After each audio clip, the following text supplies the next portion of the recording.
What's up everybody, and welcome to another video of my Worst machine learning series. In the previous video, we again solved the problem of our flower grower, but this time we didn't use any machine learning to do it, but instead we analyzed the data ourselves. And the most important part of that analysis was this scatter plot depicting the petal width and the petal length. And with it we tried to derive some words that would help the flower pickers to distinguish the different types of flowers. And the final result of that was a diagram with these decision boundaries.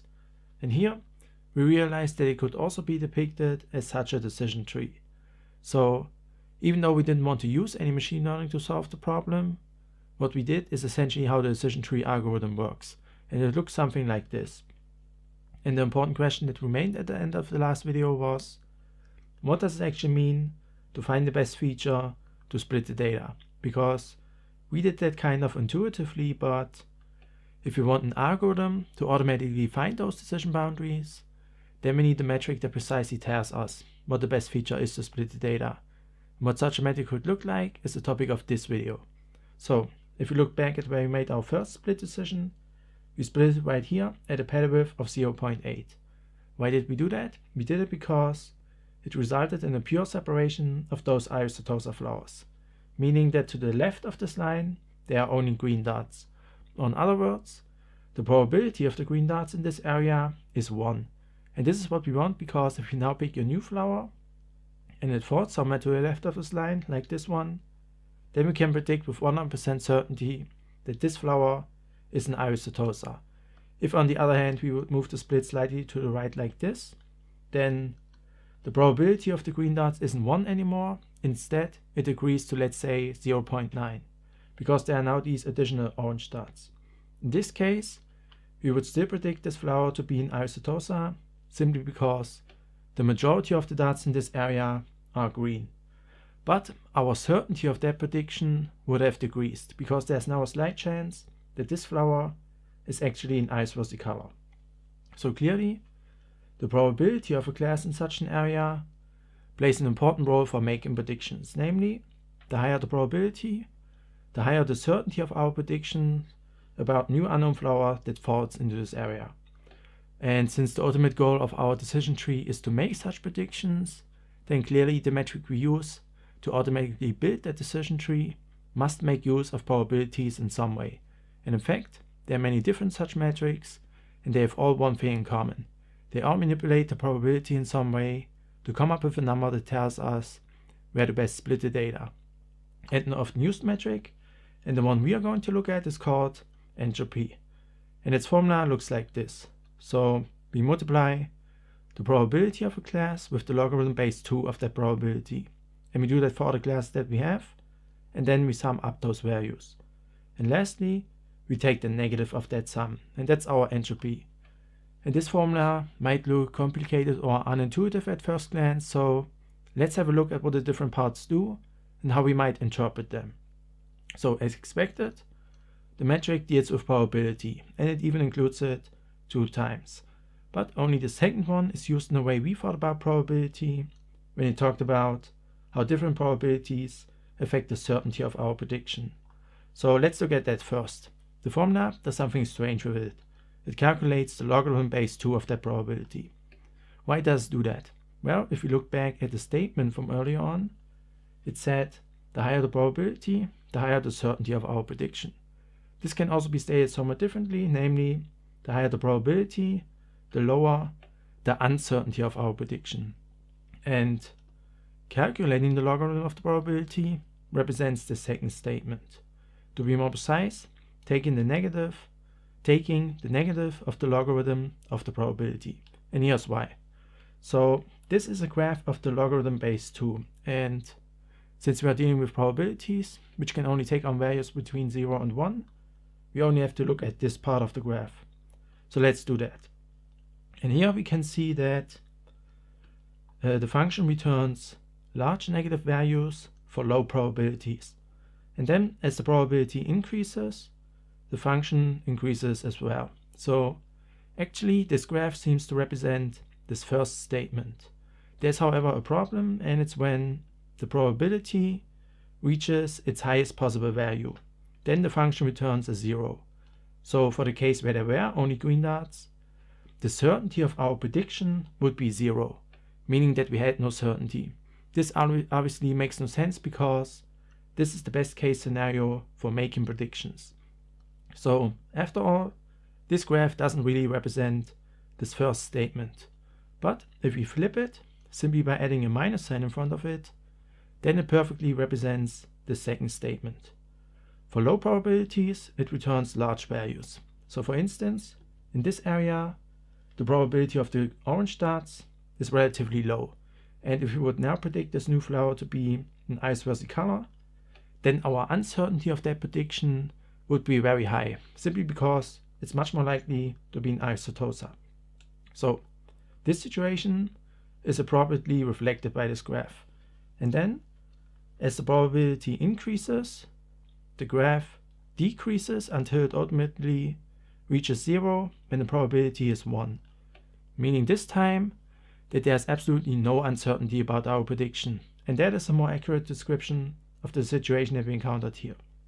So, as you can see, this graph perfectly represents the second statement. There is, however, one edge case, and it's when the probability is 0. And that's because you can't take the logarithm of 0. So by convention, it is defined as being 0. And if you think about it, it makes perfect sense. So for example, in this area, there are no orange or blue dots. So their probability is 0. And if we would now predict this new flower to be either an iris versicolor or an iris virginica, then our uncertainty of that prediction wouldn't be infinitely high, like the graph might suggest, but instead it would be 0. And that's because we absolutely know for sure that this flower can't be an iris versicolor or an iris virginica. So now, since this graph reflects the second statement, we can now interpret this expression minus the logarithm base 2 of the probability as the uncertainty value. And that's the value that is associated with predicting such a new flower to be a certain class that has a certain probability. And as you maybe already noticed, in the actual formula, the minus sign is in front of the sigma and not in front of the logarithm. But you could also just write the formula like this, and that means the same thing, because it doesn't matter if you add up a bunch of negative numbers and then take the negative of that sum, or if you just add up those numbers as positive values. The result is the same. But by writing the formula like this, we can now indicate that that part represents our uncertainty value. So now we know what that part, that P of the formula does. But what about the other? Therefore, we have to think about what the best and worst cases are for making predictions. So which probabilities result in a low uncertainty and which probabilities result in a high uncertainty. The best case scenario we've already covered when we talked about that part. And it was when either the probability is 0 or 1. And that's because the resulting uncertainty would be 0. So if you would just take this expression as our formula for entropy, then the best case scenario for making predictions would be appropriately represented. But what about the worst case? Well, according to the graph, the worst case, or where the uncertainty would be the highest, would be an extremely low probability. This, however, doesn't really make sense because we have to keep in mind that the probabilities of the different classes in such an area add up to 1. So if one class has a low probability, then the other class inherently must have a high probability. And then obviously we would make our prediction based on a class with the high probability. And accordingly, our uncertainty of that prediction would be relatively low. So after all, a low probability can't really represent the worst case scenario where the uncertainty is the highest. But this begs the question, what then is the worst case scenario? Well, if you think about it, the worst case really is when the different classes have an equal probability. So for example, in this area, let's say there would be an equal number of orange and blue dots. If you now pick a new flower and it falls into it, like that one, then we would be completely uncertain about what to predict this new flower to be, because it's either it's equally likely to be an iris versicolor on ice virginica. And the situation gets even worse the more classes there are. So let's say, for example, there would be an additional equal number of yellow dots over here. Then we would be even more uncertain about our prediction. So those are two conditions of the worst case scenario. The probabilities of the different classes being equal, and generally speaking, the more classes there are, the worse the situation. And accordingly, our entropy should reach higher values when those conditions are being met. And that is what that part of the formula is for. And it's basically just a weighted sum. And what it does is, it sums up all the uncertainty values that are associated with predicting the different classes, but those uncertainty values only contribute to the final sum proportionally to how prevalent a certain class is in such an area. So if a class doesn't appear that often, like the orange dots here, then its impact on the final sum shouldn't be that high. And this has an interesting effect because we know that if a class has a low probability, then the uncertainty that is associated with predicting that class is relatively high. But we also know that if one class has a low probability and there are just two classes, then the probability of the other class must be high and its uncertainty value is low. So one class will have a low probability but a high uncertainty value, whereas the other class will have a high probability but a low uncertainty value. So in a sense, they cancel each other out. And this results in our desired behavior that the entropy is maximized for a given number of classes if the probabilities of these classes are equal. And since it is a sum over all the classes, the entropy generally gets larger the more classes there are, simply because you have to add up more elements. So this entropy, or this formula for the entropy, appropriately represents the worst case scenarios for making predictions. And to show that it's really true, here's a graph of the entropy for the case that there are just two classes. So on the bottom x-axis, I depicted the probability of the first class. And on the top, I depicted the probability of the second class. And as always said before, both probabilities have to add up to 1. So if the probability of the first class is, for example, 0.2, then the probability of the other class has to be 0.8, and also vice versa. And on the y-axis, I depicted the entropy, which was calculated using this formula and the respective probabilities.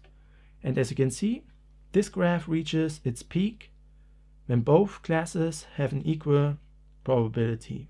And as soon as one of those probabilities deviates from this point, the entropy starts to decrease until it ultimately reaches 0 when either of the probabilities is 0 or 1. So this graph also appropriately represents the best case scenarios for making predictions. And now here's a table depicting the maximum entropy for different number of classes. And as we've seen in the graph, maximum entropy means that the different classes have an equal probability.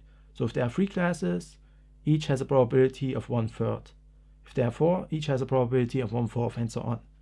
And as you can see, the maximum entropy increases as the number of classes increases. So to conclude, this formula for entropy appropriately represents the best and worst case scenarios for making predictions. And with it we can, so to say, calculate an average uncertainty that is associated with making predictions in such an area. So the entropy for this area is 0. And that's because the probability of the green dots is 1. So we are exactly at this point in the graph, and accordingly the entropy is 0. But there are obviously 2 such areas created by this split, so we have to determine another entropy. And therefore we obviously have to exactly know how many orange and blue dots there are. So here I wrote down those numbers, and as you can see, there's an equal number of orange and blue dots. So we are exactly at this point in the graph, and accordingly the entropy of this area is 1. And now let's also determine the entropy values for this bottom graph. And here the probabilities aren't so convenient that we can simply look up the entropy on this graph, so we have to actually calculate them. And therefore you have to know that here there are actually 6 orange dots and not just 5. And that's because 2 flowers have the exact same values, so the dots overlap. So that then results in the fact that here there are 52 dots. So accordingly, the probability of the green dots is 46 divided by 52, and the probability of the orange dots is 6 divided by 52. And this results in an entropy of 0.516. So let's note that down. In the same way, we can calculate the entropy of the right side, and it is 0.996.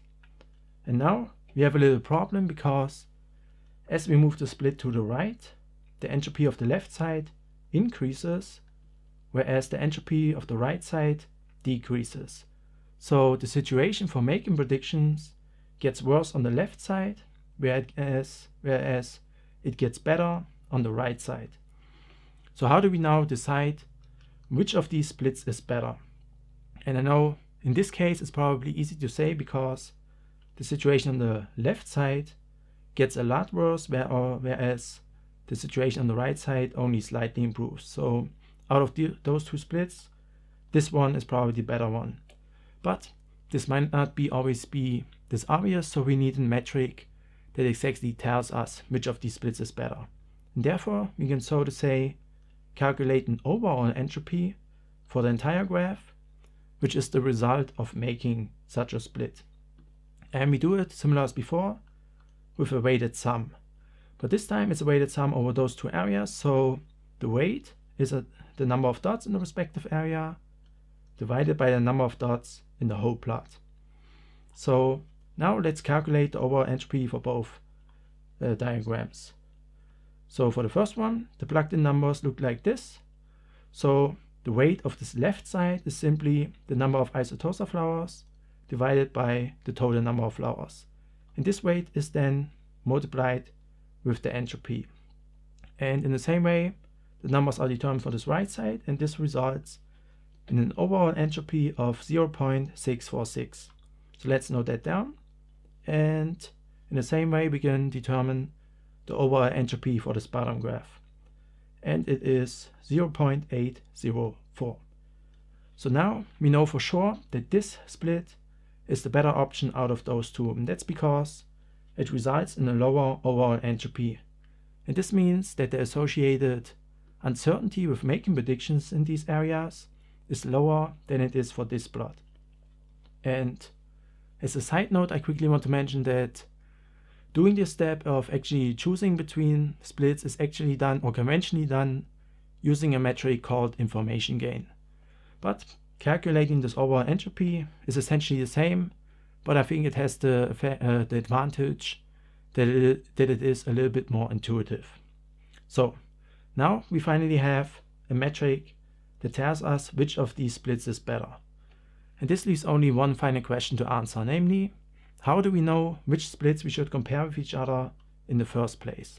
Because if you look back at where we made our first split decision, we split it right here at a pattern width of 0.8.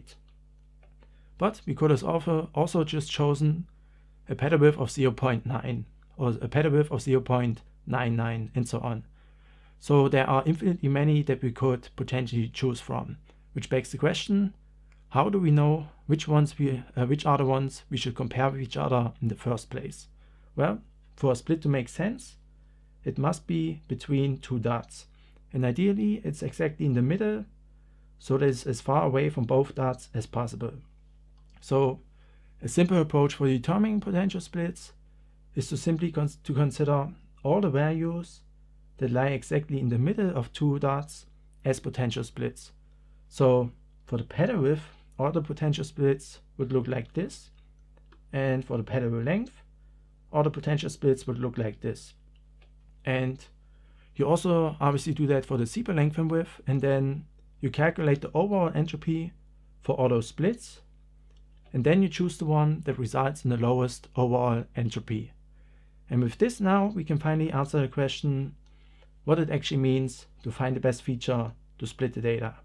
Namely, we simply need to find all the potential splits, and then we choose the one that results in the lowest overall entropy. And based on that, we split the data into two parts. And this now is an algorithm that can be implemented using code. And how to do that will be the topic of my next video series. So there we're going to code a decision tree from scratch. And now to conclude, in the videos of this series so far, we've covered how machine learning works at a high level and also how it works in detail using the decision tree as an example. So now I think it's time for looking at some real-world examples of what you can do with machine learning. And that will be the topic of the upcoming video. So thanks for watching, and hopefully I will see you in the next video.